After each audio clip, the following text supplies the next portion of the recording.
ಪ್ರಜ್ವಲ್ ರೇವಣ್ಣ ತಂದೆ ಎಚ್.ಡಿ. ರೇವಣ್ಣ ವಿರುದ್ಧವೂ ಕೂಡ ಕೇಸ್. ರೇವಣ್ಣ A1 ಆರೋಪಿ, ಪ್ರಜ್ವಲ್ ರೇವಣ್ಣ A2 ಆರೋಪಿ. ಕಳೆದ ಏಪ್ರಿಲ್ 28ರಂದು ದೂರನ್ನ ದಾಖಲಿಸಿದ್ದಾರೆ ಸಂತ್ರಸ್ತ ಮಹಿಳೆ. ಪ್ರಜ್ವಲ್ ರೇವಣ್ಣ ತಂದೆ ಎಚ್.ಡಿ. ರೇವಣ್ಣ ವಿರುದ್ಧವೂ ಕೂಡ ಕೇಸ್ ದಾಖಲಾಗಿದೆ. ರೇವಣ್ಣ ಅವರೇ A1 ಆರೋಪಿ, ಇದರಲ್ಲಿ ಪ್ರಜ್ವಲ್ ರೇವಣ್ಣ A2 ಆರೋಪಿ.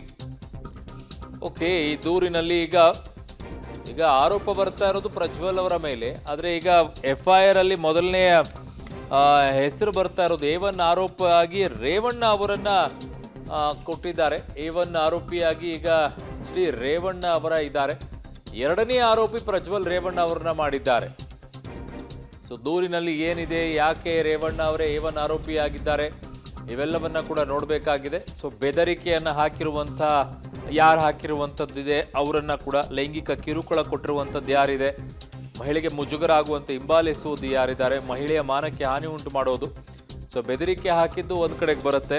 ಅದು ಅತಿ ಮುಖ್ಯವಾಗಿ ಇಂಥ ಕೇಸ್ಗಳಲ್ಲಿ ಬೆದರಿಕೆಯನ್ನು ಹಾಕೋದು. ಸೊ ಹಾಗಾಗಿ ಈಗ ಇಬ್ಬರೂ ಕೂಡ ಕೇಸನ್ನು ಫೇಸ್ ಮಾಡಬೇಕಾಗಿದೆ. ತಂದೆ ಮತ್ತು ಮಗ ರೇವಣ್ಣ ಅವರೇ A1 ಆರೋಪಿ. ಇದರಲ್ಲಿ ಹೊಳೆನರಸೀಪುರದಲ್ಲಿ ದಾಖಲಾಗಿರುವಂಥ FIR ಏನಿದೆ ಅದರಲ್ಲಿ A1 ಆರೋಪಿ ಆಗಿರುವಂಥದ್ದೇ ಎಚ್.ಡಿ. ರೇವಣ್ಣ ಅವರು. 2015ರಲ್ಲಿ ಮನೆಯಲ್ಲಿ ಕೆಲಸಕ್ಕಿದ್ದಂಥ ಮಹಿಳೆ ಈ ದೂರನ್ನ ಕೊಟ್ಟಿದ್ದಾರೆ. ಅವರೇ ಈ ಕೇಸನ್ನು ಹಾಕಿರೋದು. ಸೊ ಎಲ್ಲಿ ಏನು ಅಂತ ಎಲ್ಲ ಹಾಕಿದ್ದಾರೆ ಇದರಲ್ಲಿ. ಸೊ FIR ಕಾಪಿ ಕೂಡ ಅದರಲ್ಲಿ ಸ್ಪಷ್ಟವಾಗಿ ಉಲ್ಲೇಖವನ್ನ ಮಾಡುತ್ತಾ ಇದ್ದಾರೆ. A1 ಆರೋಪಿಯಾಗಿ Revanna, H D. Revanna A1 ಆರೋಪಿ, ಪ್ರಜ್ವಲ್ ರೇವಣ್ಣ A2 ಆರೋಪಿಯಾಗಿ ಕಾಣಿಸಿಕೊಳ್ತಾ ಇದ್ದಾರೆ. ಸೊ ಮಾಜಿ ಸಚಿವ ರೇವಣ್ಣ ವಿರುದ್ಧವೂ ಕೂಡ ಸಂತ್ರಸ್ತ ಮಹಿಳೆ ದೂರನ್ನ ಕೊಟ್ಟಿದ್ದಾರೆ. ಮನೆಯಲ್ಲಿ ಯಾರೂ ಇಲ್ಲದ ಸಮಯದಲ್ಲಿ ಮೈಕೈ ಮುಟ್ಟಿ ಲೈಂಗಿಕ ದೌರ್ಜನ್ಯವನ್ನ ಮಾಡಿದ್ದಾರೆ, ಹಿಂದಿನಿಂದ ಬಂದು ಜಿಗುಟುತ್ತಿದ್ದರು ಅನ್ನುವಂಥದ್ದನ್ನೆಲ್ಲ ಉಲ್ಲೇಖವನ್ನ ಮಾಡಿದ್ದಾರೆ. ಹಲವು ಬಾರಿ ಎಚ್.ಡಿ. ರೇವಣ್ಣ ಅವರು ಲೈಂಗಿಕ ದೌರ್ಜನ್ಯ ಎಸಗಿದ್ದಾರೆ ಅಂತ ಆರೋಪ ಮಾಡಿದ್ದಾರೆ.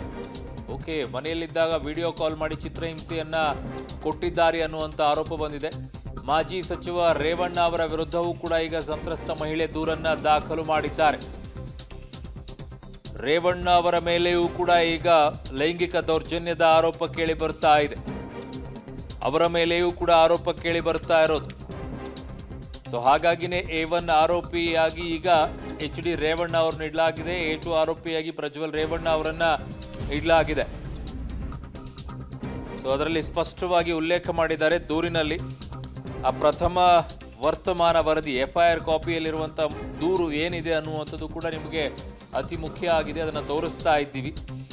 2015ರಲ್ಲಿ ಯಾರು ಕೆಲಸವನ್ನ ಮಾಡುತ್ತಾ ಇದ್ರು ಅವರೇ ಈ ಆರೋಪವನ್ನ ಮಾಡಿರೋದು. ಸೊ 28/4/2024ರಂದು ಫಿರ್ಯಾದಿ ಅವರು ನೀಡಿದಂಥ ಗಣಕೀಕೃತ ದೂರಿನ ಸಾರಾಂಶ ಹೀಗಿದೆ ಅಂತ ಹಾಕಿದ್ದಾರೆ.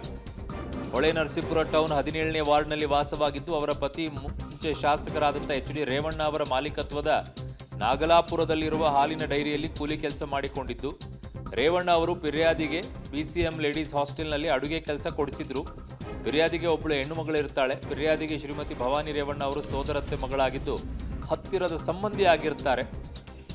2013ರಲ್ಲಿ ಫಿರ್ಯಾದಿ ಅವರ ಮಗ ತೀರಿಕೊಂಡ ಮೇಲೆ ಎಚ್.ಡಿ. ರೇವಣ್ಣ ಅವರು ಫಿರ್ಯಾದಿ ಅವರಿಗೆ ಕೆಲಸ ಕೊಡಿಸೋದಾಗಿ ಹೇಳಿ ಮನೆಗೆ ಬರುವಂತೆ ಆಗಾಗ ಹೇಳ್ತಾ ಇದ್ರು ಅಂತ ಇನ್ನುಳಿದಂಥದ್ದೆಲ್ಲ ಡೀಟೇಲ್ಸ್ ಅನ್ನ ಅದರಲ್ಲಿ ಹಾಕಿದ್ದಾರೆ. FIR ಪ್ರತಿಯನ್ನ ಕೂಡ ನಿಮಗೆ ತೋರಿಸ್ತಾ ಇದ್ದೀವಿ. ನನ್ನ ಸಹೋದ್ಯೋಗಿ ಈಗ ಹಾಸನದಿಂದ ಶಶಿಧರ್ ನನ್ನ ಸಂಪರ್ಕಕ್ಕೆ ಸಿಗ್ತಾ ಇದ್ದಾರೆ. ಶಶಿಧರ್, ಈಗ ಒಂದ್ ಕಡೆಗೆ ಪ್ರಜ್ವಲ್ ರೇವಣ್ಣ ಅವರ ಮೇಲೆ ಆರೋಪಗಳು ಬರ್ತಾ ಇದ್ದಿದ್ದು, ಈಗ ಈ ದೂರಿನಲ್ಲಿ ನೋಡ್ತಾ ಇದ್ರೆ ಎಚ್.ಡಿ. ರೇವಣ್ಣ ಅವರ ಮೇಲೆಯೂ ಕೂಡ ಆರೋಪ ಇದೆಯಲ್ವಾ ಶಶಿಧರ್? ಅರುಣ್, ಏನು ಪೆಂಡ್ರೈವ್ ಅಶ್ಲೀಲ ವಿಡಿಯೋ ಏನಿತ್ತು ಇದು ಸಂಸದ ಪ್ರಜ್ವಲ್ ರೇವಣ್ಣ ಅವ್ರದ್ದು ಎನ್ನಲಾಗಿತ್ತು. ಈಗ ಈ ಆರೋಪಕ್ಕೆ ಸ್ಫೋಟಕ ತಿರುವು ಸಿಕ್ಕಿರ್ತಕ್ಕಂಥದ್ದು. ಇಂದು ಸಂತ್ರಸ್ತ ಮಹಿಳೆಯೊಬ್ಬರು ಮೊದಲ ಆರೋಪಿಯಾಗಿ ಎಚ್.ಡಿ. ರೇವಣ್ಣ ಹಾಗೂ ಎರಡನೇ ಆರೋಪಿಯಾಗಿ ಪ್ರಜ್ವಲ್ ರೇವಣ್ಣ ವಿರುದ್ಧ ಹೊಳೆನರಸೀಪುರ ನಗರ ಪೊಲೀಸ್ ಠಾಣೆಗೆ ದೂರನ್ನು ನೀಡಿರ್ತಕ್ಕಂಥದ್ದು. 2015ರಲ್ಲಿ ಅಲ್ಲಿ ಕೆಲಸದಲ್ಲಿದ್ದಂತಹ ಸಂತ್ರಸ್ತ ಮಹಿಳೆಯೊಬ್ಬರು ಲೈಂಗಿಕ ದೌರ್ಜನ್ಯ ನಡೆಸಿರುವುದಾಗಿ ಮಾಜಿ ಸಚಿವ ಎಚ್.ಡಿ. ರೇವಣ್ಣ ಹಾಗೂ ಪ್ರಜ್ವಲ್ ರೇವಣ್ಣ ವಿರುದ್ಧ ಈಗ ನಗರ ಪೊಲೀಸ್ ಠಾಣೆಗೆ ದೂರನ್ನು ನೀಡಿರ್ತಕ್ಕಂಥದ್ದು.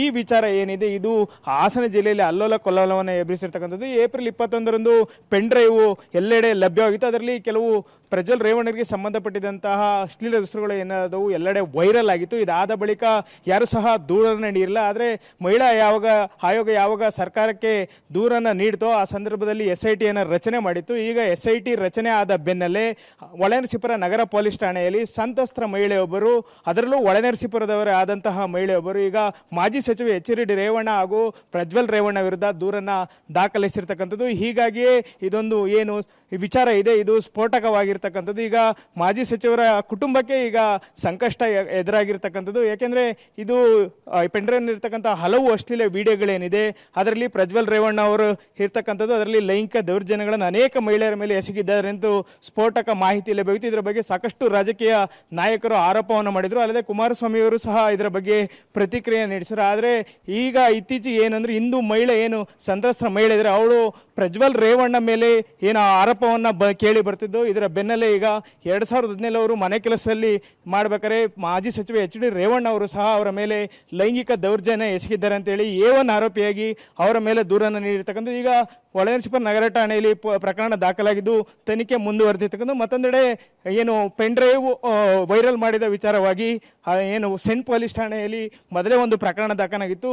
ಬೇಲೂರು ತಾಲೂಕಿನ ಹರೇಹಳ್ಳಿ ಹೋಬಳಿಯ ನವೀನ್ ಗೌಡ ಎಂಬುವರ ಮೇಲೆ ಈಗ ಪ್ರಕರಣ ದಾಖಲಾಗಿದ್ದು ಅವರ ಮೇಲೆ ಸಹ ತನಿಖೆ ನಡೆಸಿರು. ಒಟ್ಟಾರೆ ಹಾಸನ ಜಿಲ್ಲೆಯಲ್ಲಿ ಈ ಪೆನ್ಡ್ರೈವ್ ಅಶ್ಲೀಲ ವಿಡಿಯೋ ಏನಿದೆ ಇದು ಅಲ್ಲೋಲ ಕಲ್ಲನ್ನು ಎದುರಿಸಿದರೆ ಏನು ರಾಜಕೀಯವಾಗಿ ಬೆಳೆದಂಥ ಒಂದು ದೊಡ್ಡ ಕುಟುಂಬದ ವಿರುದ್ಧ ಈಗ ದೊಡ್ಡ ಆರೋಪ ಎದುರಾಗಿದ್ದು ಇದು ಮಾಜಿ ಸಚಿವ HD ರೇವಣ್ಣ ಕುಟುಂಬಕ್ಕೆ ಸಾಕಷ್ಟು ಸಂಕಷ್ಟವನ್ನು ತಡ್ಡು ಒಡ್ಡಿರ್ತಕ್ಕಂಥದ್ದನ್ನು ಕಾಣ್ಬೋದಾಗಿದೆ. ಅರುಣ್.